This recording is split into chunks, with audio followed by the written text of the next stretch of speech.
Bismillahirrahmanirrahim. On the demand of Muhammad Imran from Karnataka, B first year. ये differential equation की एक problem है। Equation of first order and first degree. Solve x square plus y square plus x d x plus x y d y is equal to zero. ये differential equation इस पार में है m d x plus n d y is equal to zero. इसे compare करने पर हमको m की वैल्यू मिल जाएगी x square plus y square plus x और n की वैल्यू हमको मिलेगी एक्स वाई डी वाई। तो यहाँ से हम सबसे पहले तो del m over del y की वैल्यू फाइंड करते हैं और यहाँ पर पार्शियली डिफ्रेंशिएशन है m का y के रिस्पेक्ट में। मीन्स y ही वेरिएबल होगा और इसके अलावा सारे कांस्टेंट हो गए। मीन्स x कांस्टेंट होगा और कांस्टेंट का डिफ्रेंशिएशन ज़ीरो होता है। y वेरिएबल है तो उसमें पावर आगे आ जाएगी और जितनी पावर होगी उसमें से एक कम हो जाएगा, यानी 2 - 1 हो जाएगा और कांस्टेंट का ज़ीरो हो जाएगी डिफ्रेंशिएशन। इसी तरीके से n का x के रिस्पेक्ट में पार्शियली डिफ्रेंशिएशन करेंगे। x के लिए y कांस्टेंट होगा और y कांस्टेंट होगा तो बाहर लिख लेंगे और x का x के रिस्पेक्ट में डिफ्रेंशिएशन 1 हो जाएगा। इस तरीके से del m over del y की वैल्यू तो आ गई 2, y की पावर 1 लिखते नहीं हम लोग, ज़रूरत नहीं लिखने की। Del n over del x is equal to y, इतना ये आ गया है। और अगर हम यहाँ पर n की वैल्यू जब कंपेयर किया तो dy का कोफिशिएंट n था और यहाँ पर dy का कोफिशिएंट x पाई, तो n की वैल्यू x पाई थी तो गलती से dy लिख गया, आप समझ गए होंगे। तो अब यहाँ पर हमको पहले तो डिफरेंस निकाल लेना चाहिए। कुछ कंडीशन चेक करना है हमको, यानी हमें पता करना है कि कौन सी कंडीशन अप्लाई होगी, उस बेस पर हम जो इंटीग्रेटिंग फैक्टर होता है वो क्या बनेगा। तो पहले तो चूँकि ये y के ही दोनों फंक्शन आ रहे हैं तो इनको, या y के ना भी आए फिर भी हम इनका डिफरेंस निकालेंगे, del m over del y की वैल्यू को फाइंड करेंगे। तो देख रहे हैं कि ये 2y है माइनस y और इनका वैल्यू जो है वो y के बराबर अब आ गई।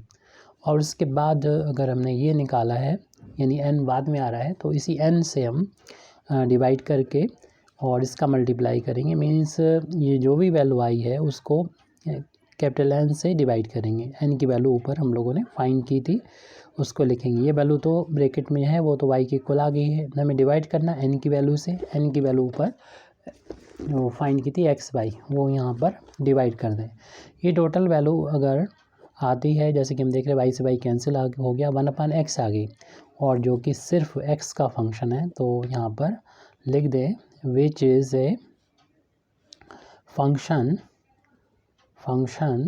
Of x alone. सिर्फ ये x का फंक्शन है, इसलिए इसका जो इंटीग्रेटिंग फैक्टर होगा, यानी इस डिफरेंशियल इक्वेशन का इंटीग्रेटिंग फैक्टर वो होता है जिससे अगर हम डिफरेंशियल इक्वेशन में मल्टीप्लाई करते हैं तो वो डिफरेंशियल इक्वेशन एग्जैक्ट बन जाता है और एग्जैक्ट बनते ही प्रॉब्लम बहुत आसानी से हम लोग उसको सॉल्व कर सकते हैं। अगर ये कंडीशन सेटिस्फाई हो रही है, ये वैल्यू जो उन्होंने फाइंड की है और सिर्फ वो x का फंक्शन हो, तब इंटीग्रेटिंग फैक्टर होता है। याद रखिए e to the power integrate करना होता है ये जो वैल्यू आई है इसको, और ये वैल्यू आई है हमारे पास 1/x, इसको हमें x के रिस्पेक्ट में इंटीग्रेट करना होता है, x के रिस्पेक्ट में इंटीग्रेट करना होता है।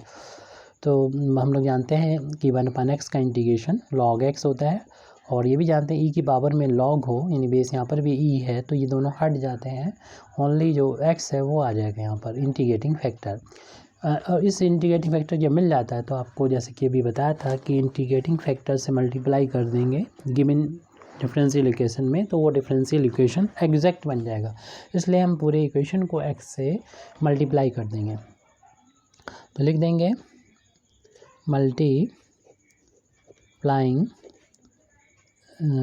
Equation given equation y x। तो x से जब मल्टीप्लाई करेंगे यहाँ पर पूरे इक्वेशन को, तो ये वैल्यू हो जाएगी x into x square plus y square plus x d x और प्लस एक्स से मल्टीप्लाई करेंगे तो x square y d y हो जाएगी, जो गिवन डिफरेंशियल इक्वेशन थी। हमने यहाँ पर पूरे में एक्स से इसमें मल्टीप्लाई कर दिया। इस ब्रैकेट को के अंदर भी एक्स को ले जाएंगे तो ये इस तरीके से हो जाएगा x³ plus x y square plus x square d x और plus x square y d y. चूँकि हमने इंटीग्रेटिंग फैक्टर से मल्टीप्लाई कर दिया है तो ये डिफरेंशियल इक्वेशन एग्जैक्ट बन गई है। तो इसका सोल्यूशन निकालने के लिए एक फार्मूला होता है एग्जैक्ट डिफरेंशियल इक्वेशन जो होती है, ये फार्मूला नोट कर लीजिए, यानी m इंटू डी एक्स, और यहाँ पर y जो होता है वो कांस्टेंट रहता है, और प्लस इंटीग्रेट करना होता है यहाँ पर टर्म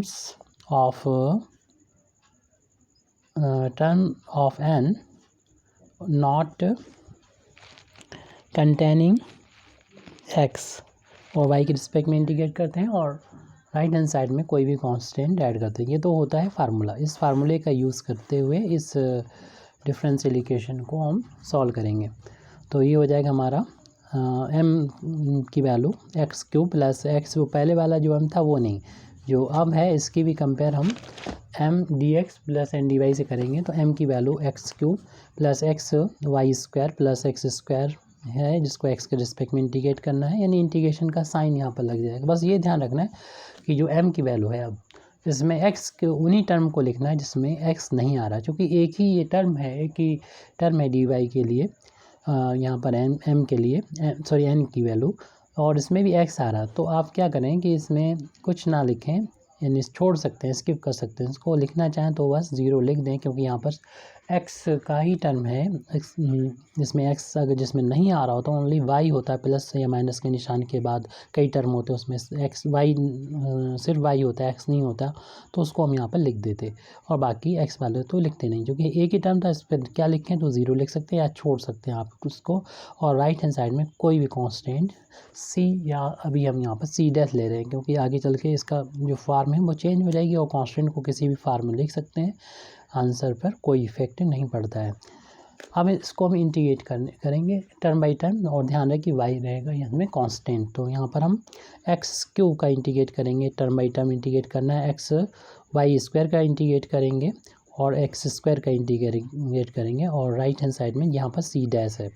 एक्स क्यूब का इंटीग्रेशन हम लोग जानते हैं एक्स की पावर 4/4 होता है। यहाँ पर एक्स के लिए यहाँ पर y कांस्टेंट है, जैसे कि शुरुआत में बताया जा रहा था। यहाँ पर फार्मूले में वाई स्क्वायर बाहर ले लेंगे, सिर्फ हमें एक्स का इंटीग्रेट करना होगा एक्स के रिस्पेक्ट में, प्लस यहाँ पर एक्स का इसमें इंटीग्रेट करेंगे, पावर 1 जुड़ जाएगी, यानी 3/3 हो जाएगा c डैश, और एक्स की power 4/4 plus y square into x का पावर 1 है तो एक पावर बढ़ जाएगी और उतनी ही पावर से डिवाइड हो जाएगा, जो पावर है वही अपान में आ जाएगा।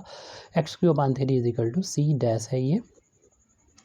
अब इसमें एलसीएम ले लेंगे, एलसीएम इनका यानी 2 4 और 3 12 है, तो ये 3 टाइम्स कैंसिल हो जाएगा, 3 से इधर मल्टीप्लाई हो जाएगा, 6 टाइम्स कैंसिल होगा एक्स स्क्वायर वाई स्क्वायर, और यहाँ पर कैंसिल हो जाएगा ये 4 times 4x³ is equal to c dash. इस 12 का राइट हैंड साइड में अगर ट्रांसपोज करेंगे तो मल्टीप्लाई हो जाएगा, तो 3x की power 4 plus 6x² y square plus 4x³ is equal to 12 times c dash. अब हम इस मान लेते हैं कि 12 टाइम्स c डैश एक कांस्टेंट है, इसको एक नया कांस्टेंट c कह देते हैं, इसलिए हमने उसमें c शुरुआत में नहीं दिया, इसको आप c कह देंगे। तो ये वैल्यू हो जाएगी 3x की power 4 plus 6x² y square और plus 4 times x³ is equal to c आ गया, और ये हमारा जो गिवन जो डिफरेंशियल इक्वेशन थी उसका सोल्यूशन आ गया। Thank you very much Indeed for listening me. व आखिर दावाना अल्हम्दुलिल्लाहि रब्बिल आलमीन।